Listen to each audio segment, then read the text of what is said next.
casser le coffre de la cellule et de pouvoir se multiplier indéfiniment, qui est donc la RDP, que je vous avais montré tout à l'heure, mais on va la revoir. Et donc ça permet de gruger le métabolisme cellulaire et donc de produire tous ces éléments-là en quantité. C'est comme si vous voyez un peu le VIH fait, mais ce n'est pas exactement la même chose. Et donc au final, vous voyez, ça ressort, une fois que ça a grugé le système cellulaire, ça devient une usine de production et donc automatiquement, ça dépasse, comment dire, ça surcharge le mécanisme cellulaire normal de reproduction de ses propres instances, enfin structures je veux dire, et ça permet de libérer des virions aussi rapidement. Voilà. Donc ça c'est un peu le mécanisme physio à l'intérieur de la cellule. Donc grosso modo, ça c'est une protéine qui en ce moment est très étudiée, et donc ça peut être même une des cibles du remdesivir. Je ne sais pas, il y a un programme de présentation tout à l'heure sur les thérapeutiques, donc peut-être que ça va apporter un peu sur ça également. Et donc c'est une voie de travail. Donc voilà, ce qu'il faut retenir, c'est parce que le virus vient avec cette protéine qu'il est aussi capable d'infecter ou de se répliquer avec autant de facilité. Voilà, donc on va progresser. Bon, c'est le rappel qui est un peu long, donc c'est pour ça. Ça, c'est un petit brief sur les animaux et le SARS, et puis les possibilités de réinfection, grosso modo. Donc les macaques n'ont pas de réinfection, malgré qu'ils aient fait... Bon, j'ai pris les macaques parce que c'était un pari avec un copain, c'est pour ça, je suis désolé. C'est les blagues militaires, là, il est assis là-bas. Donc c'est les macaques, une étude a montré, et la biblio est là, il n'y a pas de réinfection malgré que c'est le meilleur modèle qu'on puisse utiliser. Ils font des lésions pulmonaires très sévères, ils font enfin, toute l'histologie, etc. Ils ont des séroconversions, mais ils n'ont pas de réinfection clinique. Je veux dire, même si on leur réinjecte le SARS. Donc les chats, ceux qui ont des chats, bon, voilà, c'est silencieux, ça ne montrera rien. Et les chiens, exactement pareil, donc il n'y a pas de souci. Les animaux ne feront rien. Bon, sauf si vous êtes friand de pangolins ou je ne sais pas, mais normalement non, ici, à Djibouti, non. Alors, voilà, donc ça, c'est un peu la pathogénèse, et donc c'est des questions qui restent en suspens, il n'y a pas d'affirmation. La bibliographie, ici, on a essayé de serrer au mieux pour avoir un peu toutes les études qui ont parlé de ça. Et grosso modo, ce qu'on voit tous, hein, c'est qu'une réponse inappropriée entre les niveaux de stimulation antigénique, on va dire, et la réponse cellulaire au niveau des différents organes touchés. Et donc ça, pour le comprendre, il faut peut-être plus faire attention à tout ce qui est réponse par interleukine médiée ou les interférons, etc. Donc c'est des voies d'études vraiment très intéressantes en ce moment. Et là, il y a également la question des CD4 dont je vous parlais, suite à cette étude qui était un peu précédente, enfin, elle est venue avant la deuxième qui parle des CD4. Donc il faut noter que quasiment 70 à 100% des gens ont, dans le patient convalescent, on retrouve des CD4 qui sont réactifs directement au SARS, quoi. Donc enfin, ils ont des marqueurs pour ça. Mais même pour 40 à 60% de ceux qui n'ont pas été exposés. Donc ça peut peut-être expliquer le fait que, bon, c'est des pistes de recherche, hein, ce n'est pas des affirmations, il faut vraiment fouiller. Ça pourrait peut-être expliquer le fait d'être plus souvent exposé à d'autres coronavirus peut nous protéger. C'est quelque chose qu'on sait de bonne intelligence, mais sans preuve. Et peut-être l'une des premières études qui tend à montrer ça, c'est de dire que si on a déjà des CD4 contre les coronavirus et qui croisent les mêmes que pour le Covid, ça pourrait peut-être expliquer, dans un sens, le fait que, par exemple, pour des populations comme chez les Africains en ce moment, en tout cas, il y a plus d'asymptomatiques et peut-être moins de formes graves. Mais c'est des pistes, évidemment, de recherche. Donc, on va venir à ce qui nous intéresse, nous. Je suis désolé d'avoir été aussi long pour faire un peu de virologie en essayant de rester dans les 5 ou 6 minutes. C'est un peu compliqué. Donc, pour résumer un petit peu cette partie, ou l'introduire sur le diagnostic, mais vous êtes tous au courant qu'on est dans un pays où on a eu la chance, en tout cas il faut remercier pour cela la CNSS en premier lieu, l'armée également, partenaire historique qui a fourni les premiers équipements, et la CNSS qui a fourni, par exemple, des machines comme le Kia Symphony qui peuvent automatiser toute la chaîne et qui, par ailleurs, ne serviront pas uniquement au Covid. En fait, c'est quelque chose qui va aussi servir pour, si on veut étudier les cancers du sein, par exemple. À Djibouti, ben, c'est possible. Maintenant, il y a des marqueurs pour ça. Les automates sont là. Si on veut étudier tout ce qui est de l'ordre du HPV qu'on a l'habitude d'envoyer dans des laboratoires italiens ou à l'étranger, on peut le faire. Également, l'ensemble des marqueurs génétiques qui prédisposent à certains cancers, c'est vraiment un investissement, un très bon investissement sur la durée qu'il faut maintenir. Et puis, en tout cas, je salue la directrice pour ça, vraiment. C'est un grand merci. Et puis, il y a tout l'ensemble des kits qu'on peut, je pense, dans certains pays, aujourd'hui on en reçoit de tous, hein. On a reçu du chinois, du CDC, on a reçu des Turcs, des Allemands, on a même reçu du russe en dernier. Moi je ne lis pas encore le russe, mais on va aussi l'évaluer. Donc c'est pour dire que c'est quelque chose qui peut, si on a des infrastructures dans ce pays qui le permettent, comme des industries pharmaceutiques, bon, c'est le cas par exemple pour la CNSS, il y a G-Pharma, on peut développer disons de la chimie sèche plutôt, ou du lyophilisat. C'est quelque chose qui peut nous amener à répondre en premier lieu à notre besoin diagnostique et ne pas dépendre d'une chaîne logistique qui, des fois, pour les autres pays, s'ils ne l'ont pas, ils ne vont pas nous donner, c'est normal. Et donc nous-mêmes, via l'expérience qu'on a en retour et via parce qu'au final, il faut considérer qu'on a le patient, le sérum, etc. Donc, la matière première pour travailler et fabriquer des tests à notre niveau. On peut se les faire valider ultérieurement, mais à la limite, Dr Modiane, mon colonel, disait tout à l'heure qu'il faut harmoniser et donc éviter de redoubler ou de refaire les mêmes tests, on perd du temps, etc. Donc s'il y a des stratégies comme ça où on a des tests un peu faits maison qui nous servent de barrière, ensuite ça permet d'économiser les moyens également de tout à chacun, que ce soit le parapublic, la CNSS et les militaires, et la santé publique, parce que les moyens sont limités, puisque c'est une guerre de longue haleine, voilà, c'est des délais. Donc ça, c'était un petit résumé de ce à quoi on peut s'attendre avec ces équipements. Donc là, on a un laboratoire que chacun visite. C'est pas la même photo, hein, mais ça, on l'avait fait pour une autre présentation. Bon, ça, c'est le premier appareil qu'on avait, qui est par les militaires, qui a été mis à disposition par les militaires. Et ça, c'est un peu le rendu de ce qu'on observe. Donc il y a plein de choses qu'on peut faire avec ce petit appareil, plein de maladies qu'on peut étudier. Donc il y a vraiment de quoi faire. Il y a beaucoup de jeunes médecins. Pour certains, j'ai été leur prof à la fac. Je vous encourage vivement. C'est une matière qui est un peu orpheline, mais il faut s'intéresser au laboratoire. Ça sert énormément à faire avancer En tout cas, c'est des outils qui aident au diagnostic. Donc, et on veut tous avoir un bon diagnostic. Voilà, donc là, ça c'est la RT-PCR classiquement. Je pense que tout le monde connaît un petit peu comment ça se passait. Là, c'est les techniques qu'on peut dire nouvelles, dans le sens où leur application au Covid sont récentes. Parce que c'est des techniques qui existent depuis une dizaine, quinzaine d'années, les lampes PCR. C'est un peu plus longtemps, mais disons qu'elles sont plus pratiquées sur le terrain des maladies infectieuses et pour d'autres pathologies également, très souvent le HIV. Et là, il y a aussi quelque chose qui existe pour le palu, la tuberculose, etc.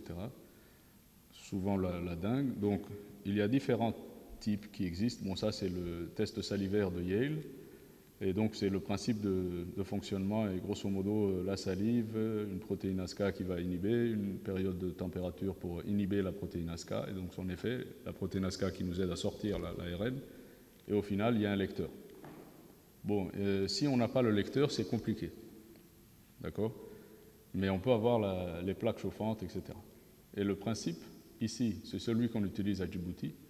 Et je pense qu'on est le seul pays dans la région. Et je crois qu'on va être même, ça à voir avec la directrice, mais je suis quasi persuadé que c'est quelque chose qu'on peut améliorer et développer à Djibouti pour ensuite essaimer sur toute la région. Parce qu'il y a, de ma connaissance, il y a des demandes qui viennent et qui affluent. Et donc je pense que c'est un test que la CNSS va mettre peut-être vraiment à disposition du ministère de la Santé, mais également des autres gens de la région. Donc, vous voyez là, très simple. Vous regardez, visuellement, c'est quasiment les mêmes étapes. Il y a nos amis, tous ceux qui ont voyagé savent comment ça fonctionne à peu près, mais c'est grosso modo un gain de 3 fois en termes de temps. C'est-à-dire on gagne un gain monstre de temps concernant la fatigue des personnels, la visibilité à long terme, et ça permet de réouvrir l'économie du pays. Donc c'est celui qu'on utilise ici en ce moment, qui est de la marque Isykov. Le principe de la lampe, c'est que c'est comme faire de la biologie moléculaire avec une très haute sensibilité et spécificité, mais avec moins d'équipement pour les laboratoires qui n'ont pas. Parce que par exemple, on ne peut pas reproduire 50 fois le même laboratoire, c'est un coût qui n'est pas absorbable. Donc les techniciens ont cherché des années durant à améliorer. Donc c'est à mon sens, en tout cas ce qu'on recommande finalement pour d'autres maladies également, des partenaires comme l'OMS, etc., le développement à terme de ce genre de technique. Donc ça, c'est ce qu'on fait en ce moment. Bon, là, c'est une brève comparaison de... Ça retombe sur l'image ou pas? Hein, c'est bloqué. Bon, grosso modo, on va parler de ça, vite fait. Donc, en comparaison, la RT-PCR, la lampe, vous voyez le temps. Si c'était de la sérologie en termes ELISA de ce qui est recommandé, ça prendrait qui va leur permettre de casser le coffre de la cellule et de pouvoir se multiplier indéfiniment, qui est donc la RDP, que je vous avais montré tout à l'heure, mais on va la revoir. Et donc ça permet de gruger le métabolisme cellulaire et donc de produire tous ces éléments-là en quantité. C'est comme si vous voyez un peu le VIH fait, mais ce n'est pas exactement la même chose. Et donc au final, vous voyez, ça ressort, une fois que ça a grugé le système cellulaire, ça devient une usine de production et donc automatiquement, ça dépasse, ça surcharge le mécanisme cellulaire normal de reproduction de ses propres instances, enfin structures je veux dire, et ça permet de libérer des virions aussi rapidement. Voilà. Donc ça c'est un peu le mécanisme physio à l'intérieur de la cellule. Donc grosso modo, ça c'est une protéine qui en ce moment est très étudiée, et donc ça peut être même une des cibles du remdesivir. Je ne sais pas, il y a un programme de présentation tout à l'heure sur les thérapeutiques, donc peut-être que ça va apporter un peu sur ça également. Et donc c'est une voie de travail. Donc voilà, ce qu'il faut retenir, c'est parce que le virus vient avec cette protéine qu'il est aussi capable d'infecter ou de se répliquer avec autant de facilité. Voilà, donc on va progresser. Bon, c'est le rappel qui est un peu long, donc c'est pour ça. Ça, c'est un petit brief sur les animaux et le SARS, et puis les possibilités de réinfection, grosso modo. Donc les macaques n'ont pas de réinfection, malgré qu'ils aient fait... Bon, j'ai pris les macaques parce que c'était un pari avec un copain, c'est pour ça, je suis désolé. C'est les blagues militaires, là, il est assis là-bas. Donc c'est les macaques, une étude a montré, et la biblio est là, il n'y a pas de réinfection, malgré que c'est le meilleur modèle qu'on puisse utiliser. Ils font des lésions pulmonaires très sévères, ils font toute l'histologie, etc. Ils ont des séroconversions, mais ils n'ont pas de réinfection clinique. Je veux dire, même si on leur réinjecte le SARS. Donc les chats, ceux qui ont des chats, bon, c'est silencieux, ça ne montrera rien. Et les chiens, exactement pareil, donc il n'y a pas de souci. Les animaux ne feront rien. Bon, sauf si vous êtes friand de pangolins ou je ne sais pas, mais normalement non, ici, à Djibouti, non. Alors, voilà, donc ça, c'est un peu la pathogénèse, et donc c'est des questions qui restent en suspens, il n'y a pas d'affirmation. La bibliographie, ici, on a essayé de serrer au mieux pour avoir un peu toutes les études qui ont parlé de ça. Et grosso modo, ce qu'on voit tous, hein, c'est qu'une réponse inappropriée entre les niveaux de stimulation antigénique, on va dire, et la réponse cellulaire au niveau des différents organes touchés. Et donc ça, pour le comprendre, il faut peut-être plus faire attention à tout ce qui est réponse par interleukine médiée ou les interférons, etc. Donc c'est des voies d'études vraiment très intéressantes en ce moment. Et là, il y a également la question des CD4 dont je vous parlais, suite à cette étude qui était un peu précédente, enfin, elle est venue avant la deuxième qui parle des CD4. Donc il faut noter que quasiment 70 à 100% des gens ont,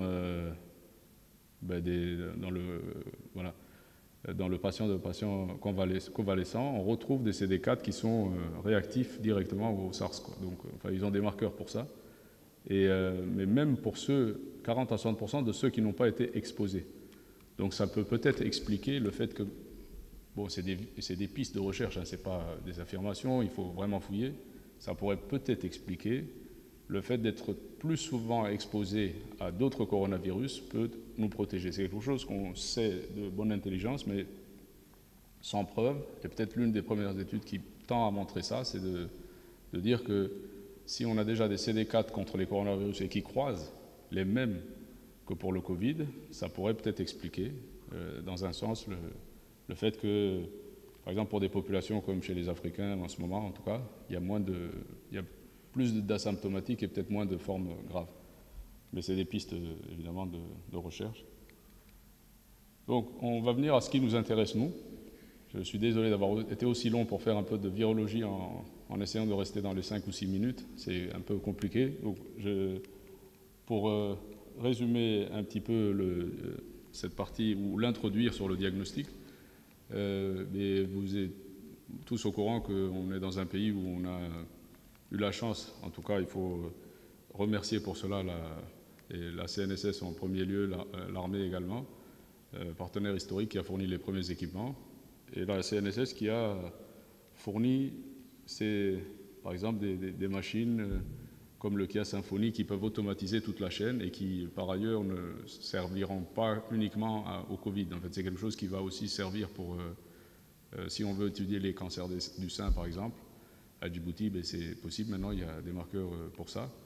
Les automates sont là. Si on veut étudier tout ce qui est de l'ordre du HPV qu'on a l'habitude d'envoyer dans des laboratoires italiens ou à l'étranger, on peut le faire. Également, l'ensemble des marqueurs génétiques qui prédisposent à certains cancers, c'est vraiment un investissement, un très bon investissement sur la durée qu'il faut maintenir. Et puis, en tout cas, je salue la directrice pour ça, vraiment. C'est un grand merci. Et puis, il y a tout l'ensemble des kits qu'on peut, je pense,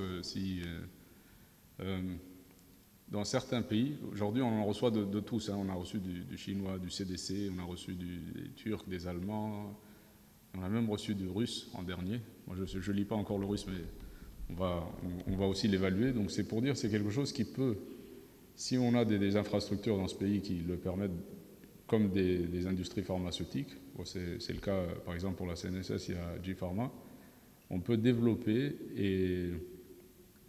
disons de la chimie sèche plutôt, ou du lyophilisat. C'est quelque chose qui peut nous amener à répondre en premier lieu à notre besoin diagnostique et ne pas dépendre d'une chaîne logistique qui des fois, pour les autres pays, s'ils ne l'ont pas, ils ne vont pas nous donner, c'est normal.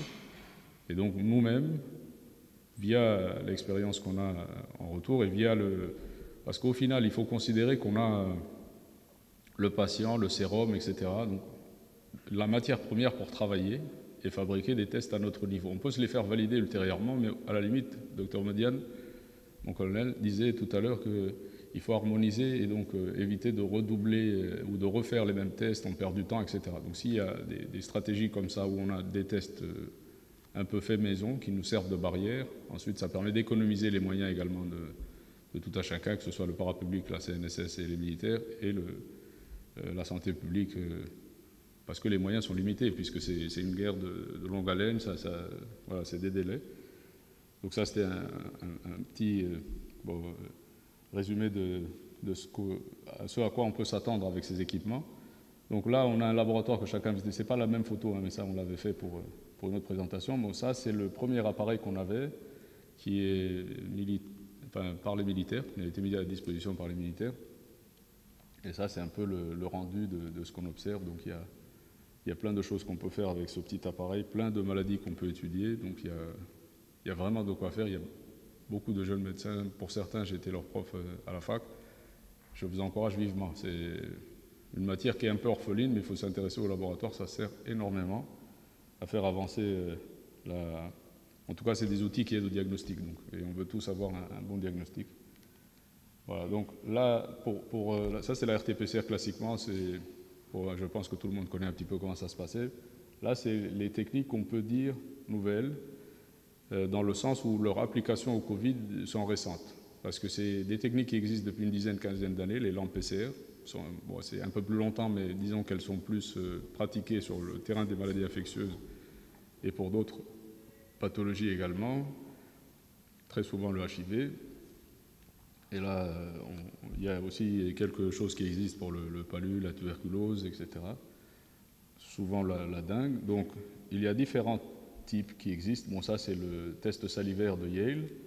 Et donc, c'est le principe de fonctionnement. Et grosso modo, la salive, une protéine ASCA qui va inhiber, une période de température pour inhiber la protéine ASCA. Et donc, son effet, la protéine ASCA qui nous aide à sortir l'ARN.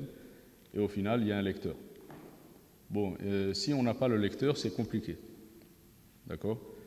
Mais on peut avoir les plaques chauffantes, etc. Et le principe, ici, c'est celui qu'on utilise à Djibouti.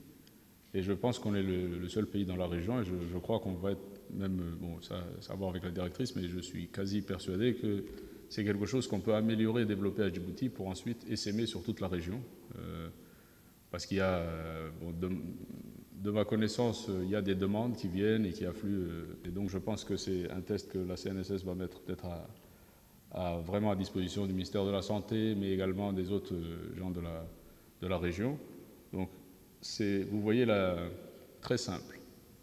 Vous regardez, visuellement, c'est quasiment les mêmes étapes. Il y a nos amis, tous ceux qui ont voyagé savent comment ça fonctionne à peu près, mais c'est grosso modo un gain de 3 fois en termes de temps. C'est-à-dire on gagne un gain monstre de temps concernant la fatigue des personnels, la visibilité à long terme, et ça permet de réouvrir l'économie du pays. Donc c'est celui qu'on utilise ici en ce moment, qui est de la marque Izikov. Le principe de la lampe, c'est que c'est comme faire de la biologie moléculaire avec une très haute sensibilité et spécificité, mais avec moins d'équipement pour les laboratoires qui n'ont pas. Parce que par exemple, on ne peut pas reproduire 50 fois le même laboratoire, c'est un coût qui n'est pas absorbable. Donc les techniciens ont cherché des années durant à améliorer. Donc c'est à mon sens, en tout cas ce qu'on recommande finalement pour d'autres maladies également, des partenaires comme l'OMS, etc., le développement à terme de ce genre de technique. Donc ça, c'est ce qu'on fait en ce moment. Bon, là, c'est une brève comparaison de... Ça retombe sur l'image ou pas? Hein, c'est bloqué. Bon, grosso modo, bon, on va parler de ça, vite fait. Donc, en comparaison, la RT-PCR, la lampe, vous voyez le temps. Si c'était de la sérologie en termes ELISA de ce qui est recommandé, ça prendrait...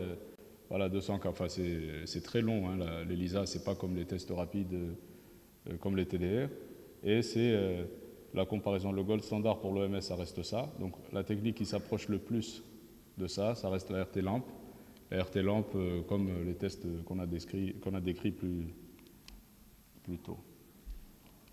Donc certains avantages, là, c'est une très grande sensibilité. Il y a moins de biais à la phase analytique. C'est un code couleur, ça ne nécessite pas un biologiste en permanence. Enfin, il y a plein d'avantages qu'on peut décrire pendant des heures. Ce qu'on fait en diagnostic, en plus du support, comme tout à l'heure l'a dit Dr Abdelrahman pour la radio, et donc ça fait le tour un petit peu du diagnostic, des méthodes diagnostiques qu'on a. Voilà. Donc là, c'est un peu les projets de recherche sur lesquels on travaille. Certains qu'on a soumis et d'autres qui sont en cours. Il y en a un qui... Je n'ai pas pu vous ramener la photo parce que je ne suis pas passé à Bouffard et bon, je n'avais pas encore Internet ici. Il y a par exemple des outils qu'on utilise dans ce qu'on fait. On a fait 5000, c'est une grosse série, hein, 5000 échantillons qui sont positifs, ils sont tous classés, on n'a pas les noms, mais on a les âges, les machins, enfin voilà. Et on a pour chacun à peu près ce qui représentait leur charge virale. Donc quand on étudie un petit peu la charge virale, on tombe sur une distribution qui permet de dire si on est dans une phase de transmission accélérée, si elle est basse, si elle est moyenne, et peut-être ça va aider à modéliser. Donc c'est le premier papier, là, qui, bon, on est à la première soumission, donc probablement il y a des échanges après avec, c'est le Clinical Infectious Disease, donc on attend. Celui-là qui nous sert à voir les polymorphismes de taille sur les amplicons qu'on a fait et qui va permettre d'expliquer un petit peu quand, et c'est beaucoup dû grâce à une enquête de 2 ou 3 jours, je crois, ou 4 jours, je ne me souviens plus, qu'on avait fait en plein pic sur tous les quartiers avec le ministère de la Santé, qui a pu ramener des informations et qui peut-être même donnera un modèle pour les pays un peu à faible population comme nous, pour voir comment ça se distribue rapidement. C'est les 2 principaux papiers pour le moment qu'on a soumis, mais on attend les premiers drafts de retour. Et celui-là qui est le plus gros et qui est... c'est normal, on a cherché un peu plus gros pour le Lancet, donc c'est forcément un peu plus long. Donc il faut étoffer un peu le courrier. Donc ça part du premier cas jusqu'à mois de septembre, en 6 mois, comment on est passé de 0 jusqu'à re-0. Donc voilà. Un peu ce que je pouvais dire. Merci à tous.